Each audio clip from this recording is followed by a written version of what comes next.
Pertanyaan mengenai menuntut ilmu dan dakwah, bagaimana sikap terbaik bagi kami Ustadz sebagai penuntut ilmu pemula ketika dihadapkan kepada fenomena sebagian orang yang saling tahdir-mentahdir, dan bagaimana sebenarnya penilaian metode dakwah seperti ini?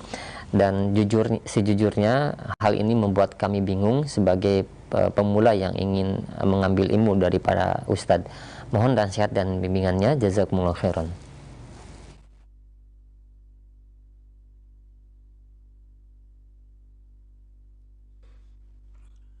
Alhamdulillah wassalatu wassalamu Rasulullah. Ini masalah fenomena tahdzir mentahdzir. Ini yang ada kalau kita lihat yang sekarang ini adalah bukan lagi dengan ilmu, tapi yang ada hawa nafsu. Kalau kita lihat para ulama salaf, ada mentahdzir, tapi tujuannya mereka karena siapa? Karena Allah, dan tujuannya agar orang itu jera dan kembali kepada. Contohnya udah ada, Nabi sebutkan SAW, dan para ulama sebutkan ketika bicara soal tahdzir. Artinya tahdzir itu memperingatkan orang dari perbuatan orang itu agar orang itu sadar dan kembali dia taubat kepada Allah. Yang kedua, agar orang lain tidak mengikuti orang itu dari perbuatan yang salah. Nabi pernah melakukan yang demikian ketika Nabi menghajar siapa? 3 orang sahabat ketika tidak ikut dalam perang Tabuk. Nabi mengingatkan manusia dan menghajar dia. Dan itu manfaat. Kenapa? Yang dengan hajar itu tidak diajak bicara, tidak diajak ngomong, tidak diajak segala macam lah. Setelah diperingatkan dan dihajar, kemudian mereka tidak boleh bicara. Para sahabat nggak ada yang ajak bicara. Dia salam nggak dijawab salamnya. 40 hari ditambah lagi 10 hari. Sempit dunia ini. Tapi dengan kejadian itu manfaat buat sahabat itu. Allah turunkan ayat yang menerima taubatnya mereka. Kata mereka, lebih baik dari seumur hidup saya. Jadi ada manfaatnya. Seperti tahdzirnya para ulama terhadap ahlul bid'ah dulu. Zaman sahabat ada, tabi'in ada.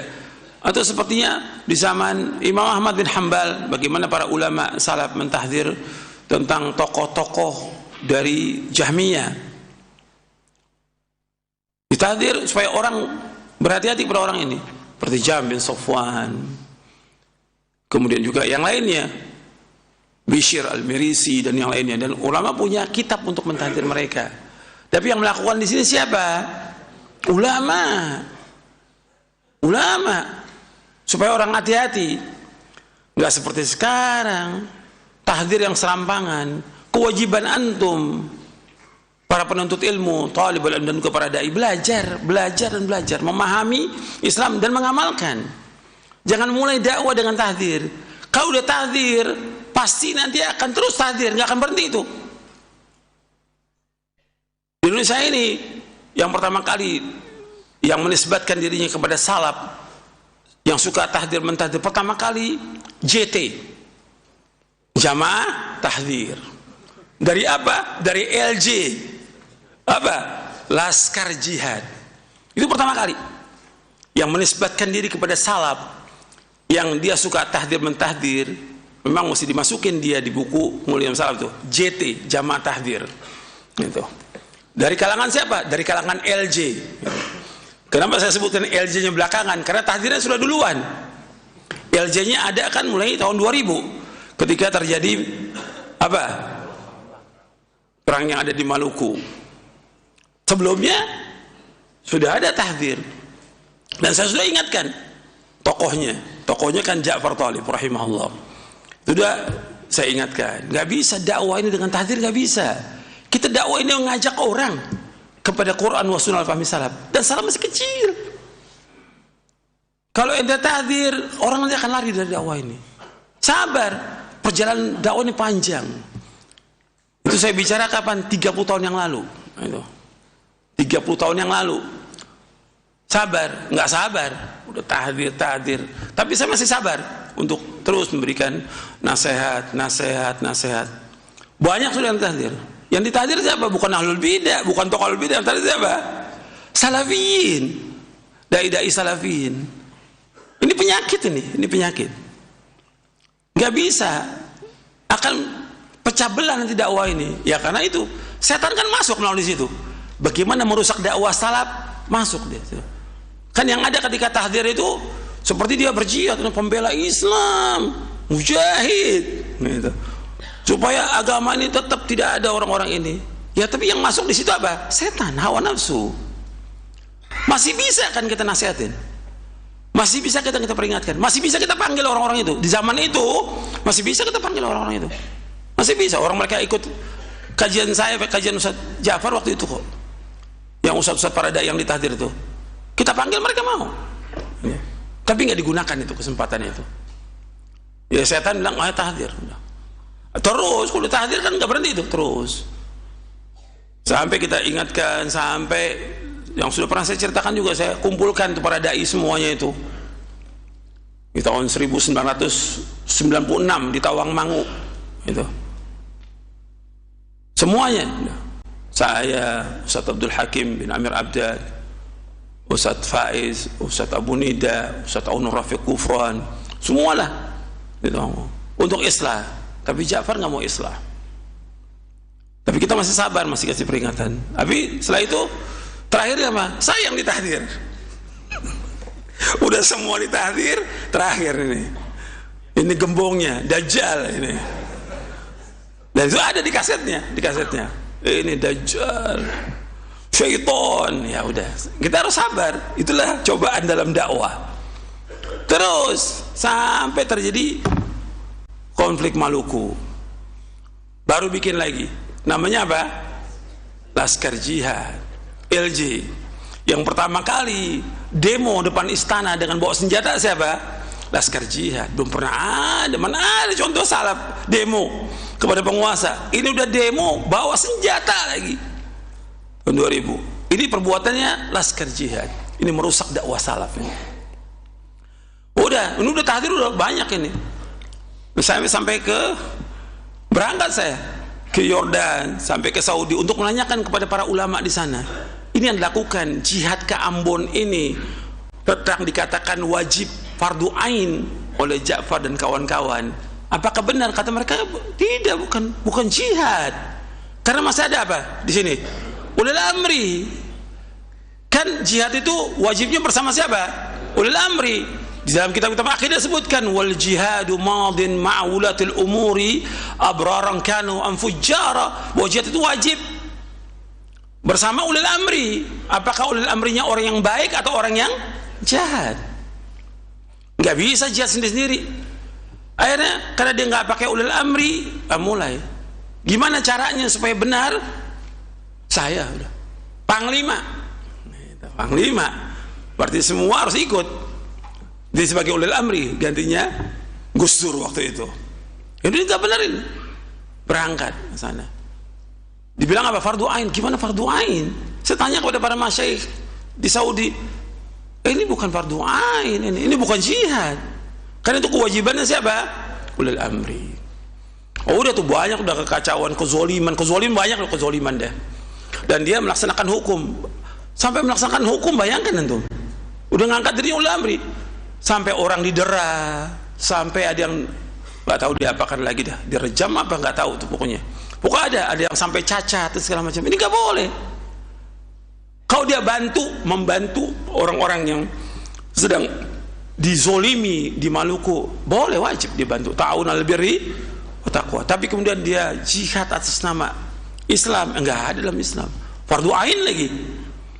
Tapi fardu ain pimpinannya boleh bolak-balik. Kalau pasukannya nggak boleh bolak-balik. Dan yang pertama kali, nah ini lagi nih, pertama kali nyari donasi di kalangan salafiyin di pinggir-pinggir jalan, ya ini LJ.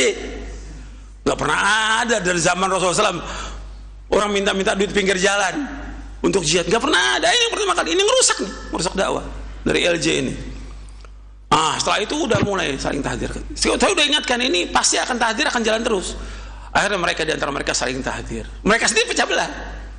Bubar laskar jihadnya, tapi pemikiran laskar jihad tetap ada di kepala mereka. Kalau syubhat nggak akan hilang sampai mati. Syubhat kalau udah masuk di kepala itu nggak akan hilang sampai mati. Tetap syubhat itu ada. Tentang fulan-fulan yang di luar kajian tetap mereka tahdzir sampai sekarang. Karena syubhat di kepala mereka. Mereka nggak pernah ketemu, nggak pernah memberikan nasihat, nggak pernah datang. Hak muslim dengan muslim itu mereka nggak laksanakan. Yang ada bagi mereka apa? Tahdzir. Ini sesat dan menyesatkan. Ini sesat. Nah sekarang masih ada itu orang-orangnya. Sisa-sisanya masih ada tuh.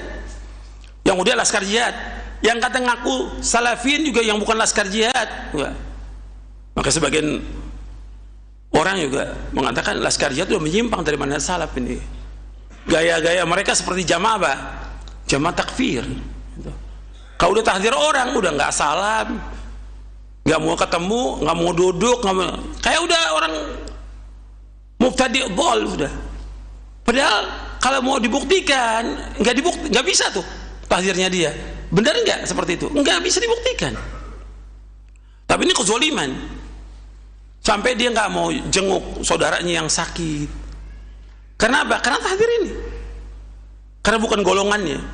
Sampai dia juga ketika ada pamannya meninggal, nggak mau datang pada pamannya. Paman loh meninggal. Dia tinggal di tempat sama, di satu kota, nggak mau datang. Karena apa? Anak dari paman ini sudah ditahdzir. Lo pamannya kan nggak ditahdzir, orang awam. Pecah belah ini. Ini kerusakan dengan sebab apa? Tahdzir. Jadi antum ini harus belajar lagi memahami Islam yang benar, kemudian dakwakan kepada orang. Jangan dakwah dimulai dengan tahdzir. Enggak ada, dakwah dimulai dengan apa? Tauhid, bukan tahdzir. Ini jamaah yang sesat, menyimpang dari manhaj salaf. Jamaah tahdzir ini LJ menyimpang dari manhaj salaf. Ini sesat dan menyesatkan kaum muslimin. Tokohnya masih ada orang-orangnya, dan terusnya akan berhenti sampai kapan? Sampai mati mereka akan tahdzir. Ustaz-ustaz yang dari Yaman masih ada, yang dari Yaman saling tahdzir mereka sampai sekarang. Yang dari Saudi juga ada, yang dari Mesir juga ada, tetap tahdzir. Saya ambil yang besarnya aja. Pokoknya jamaah tahdzir ini adanya di negara Arab. Tokohnya ada sampai sekarang. Dan ini udah bikin pecah belah dakwah salafiyah. Di antara mereka saling mentahdzir, di antara mereka. Saya nggak bisa tokohnya dia. Saya bukunya banyak udah tentang orang-orang itu. Ini saling mentahdzir dan nggak ada sama sekali saling tanasub, saling menasihati, mengingatkan dan segala macam. Yang ada ya udah. Mesti itu akan terus menimbulkan tahdzir antara dia dengan ustadz yang lain, antara dia dengan muridnya, pasti. Saya udah buktikan lebih dari 30 tahun.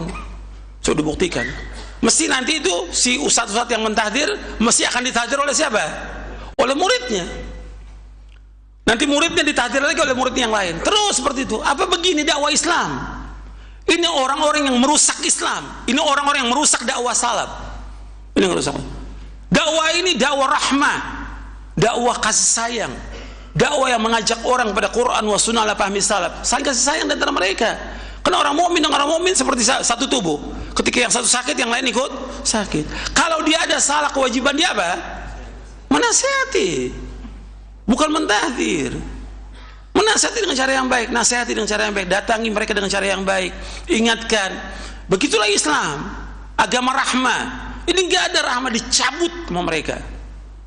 Ketika orang udah sifat keras, ya semua orang lari dari dakwah ini.